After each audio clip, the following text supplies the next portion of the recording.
If you're like me, the most important question for new vehicles is how dependable it is. Will it last? Vehicles are getting more expensive, more technology, more styling, more complex powertrains. Will it last? That is a critical question I ask myself all the time.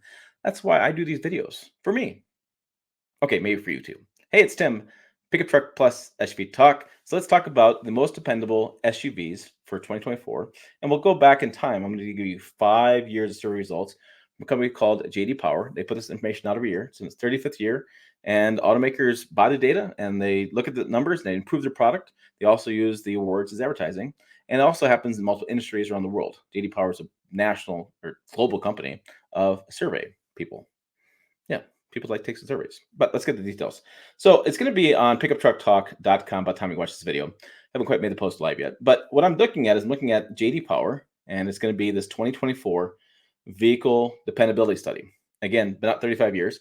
And maybe you saw the video I did on the truck channel last week, and maybe you saw it last week on the car channel I did. So I'm covering all the facets of this for you to make you an informed consumer. You're welcome. Let's get back to this. So 2024 survey results are going to be right here. And looking at problems for vehicles, they're looking at what's happening in the industry. They cover 184 specific problem areas across 9 major vehicle categories. These include climate, driving assistance, driving experience, exterior, feature controls displays, infotainment, that's your radio, interior, powertrain, and seats. They cover all that stuff. What they find, and they're finding this year after year, consumer reports find the same thing, carcomplaints.com find the same thing. The infotainment systems are continue to woe and cause problems. Whoa, for owners. It's a big issue. The key items are Android Auto, Apple CarPlay. Will things connect? Will your phone connect? What issues you can have? People hate this stuff. They always email me this kind of concerns. So those are one of the big issues. Another one is annoyance with driver assistance alerts, grows over time. This is your lane departure warning, your lane assist warning, forward collision warning, automatic emergency braking. And if you haven't bought a vehicle in the last 10 years, you may have no idea what I'm talking about, but all new vehicles have these kind of safety systems. We also talked about in the survey, electrified vehicles are more problematic than others. Yeah, shocking, right? Less parts, more problems. Doesn't make sense. However, I believe it's because there are less parts in electric vehicles, and people tend to be more picky about them because they're basically ruling computers. My thoughts. Plug-in hybrids are also in that list as well as having the most troublesome issues. Toyota Motor Corporation wins the most segment awards. Most improved brands are Porsche, Mercedes-Benz, and Toyota. So Toyota's 3-cylinder system, Porsche. Best I got. I don't know how to say that anyway, differently.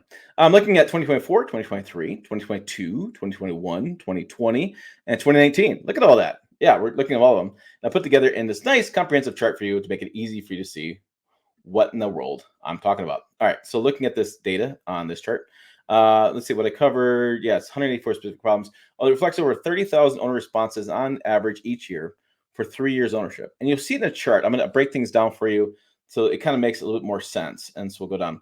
So JD Power Dependability Survey last 5 years. We have survey year and model year. So the survey was done in 2019 in like 3 months in the fall. And then the model year we're looking at. So let's start with this. So we have compact SUV, Chevy Equinox, small SUV, Volkswagen Tiguan, which I'm not really sure how JD Power classifies compact or small, but that's what we got. Midsize SUV is the Hyundai Santa Fe. Large SUV is the Ford Expedition. Interesting list. No Toyotas there. No, that's kind of interesting. Let's see. Compact SUV. I call it Toyota. Toyota is well known for being a really reliable brand. I can't call them out there. I apologize for that. Compact SUV, Chevy Equinox. Small SUV, Buick Encore. Midsize, Toyota 4Runner. There it is. Large SUV, Chevy Tahoe. Chevy, basically, GM gets 1, 2, 3 out of the top 4. It's almost a clean sweep by the brand. 2021, it was 2018 model year. Buick Envision. I did not understand Buick and having reliability, but it's all over these survey results. I'm going to keep going. You maybe comment below. Did you think Buick was a really reliable brand? I didn't before I did this. Kia Sportage, Kia Sorento. I know Kias have improved mightily when I was a kid. We always joked that the problem with the car was the Kia badge in the front, not Just an inside joke. Chevy Tahoe, and I would say that joke doesn't matter anymore because Kia has come a long way to improve reliability. 2019 is a we model year. Buick Envision, Buick Encore, Buicks again. Hyundai Santa Fe comes back. Chevy Suburban top of the list. So we had 1 year of Ford Expedition, and everything else was Chevy, Chevy, Chevy for large SUVs. Now looking at 2023 or 2020, excuse me, model year.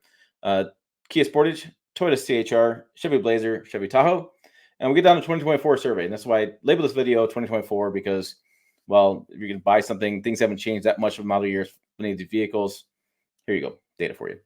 Chevy Equinox, Buick Encore, Toyota 4Runner, and Chevy Traverse is the new upper midsize SUV. New category. Again, didn't really explain what the category was. Chevy Tahoe. So there we go on top. Luxury SUVs. Buick, or excuse me, Buick. I'm saying Buick again. Oh my goodness. BMW X3, Audi Q3, and Lexus GX for 2016 model year. Porsche Macan, Mercedes-Benz GLA, and Lexus GX again for 2017. Porsche Macan, Mercedes-Benz GLA, Lexus GX for 2018 model year. Kind of repeated myself again. I'm not on a record. I'm not playing myself twice. Lexus NX, Lexus UX, and the Porsche Cayenne get the 2019 model year. And then we do a lot more Lexus. I'm just going to scroll down. We have 2020, we have Lexus NX, BMW X2, BMW X5. And the 2024 survey showed that Lexus NX, BMW X1, Lexus RX, and the BMW X6. So lots of details there for you if you're out there shopping for the different SUVs that have lots of BMW, Lexus, lots of Buick, lots of Porsches. Yeah, interesting stuff. So maybe wondering where's detailed information, Tim? I want to know what engine it is, what trim it is, what transmission it is. That information really isn't out there. And all the surveys I looked at, consumer reports have put out there, nobody does. And we do some stories on the website, Nissan CVT transmission. We have the best SUVs for resale value, and we have lots of posts on truck reliability. So we do talk about the best we can, but the information for that kind of stuff just doesn't exist. I can't tell you what transmission to get, what engine to get. And like I said, I'm labeling this video 2024, and I'm talking about 2021 model year, but some of those vehicles haven't seen major refreshes or even full ground-up redesigns in that time period. So still good information for you out there shopping. If you're going to buy a 22 or 23, it'll probably still apply to the 21 model year in many cases. So there's what I got for you. What are you surprised with? I was surprised with Buick. Surprised with that. And I'm surprised with Toyota didn't. Yeah, I thought the Sequoia would do much better in the full-size luxury segment or the large SUV segment, not luxury. I didn't see them at all. Toyota was not really part of that report. In the truck video I did, it was a big part of that. And the car video on the car channel was a lot of Toyota vehicles as well. But in the SUV segment, not as much. Now, there are 3 placements for each of those categories when possible. They get information out there. I ask them the top winners because it's easy for me to do video that doesn't go for 45 minutes. You're welcome. All right, check the videos out. Check the videos on the channel, also website down below, pickuptrucktalk.com. As always, thanks for watching.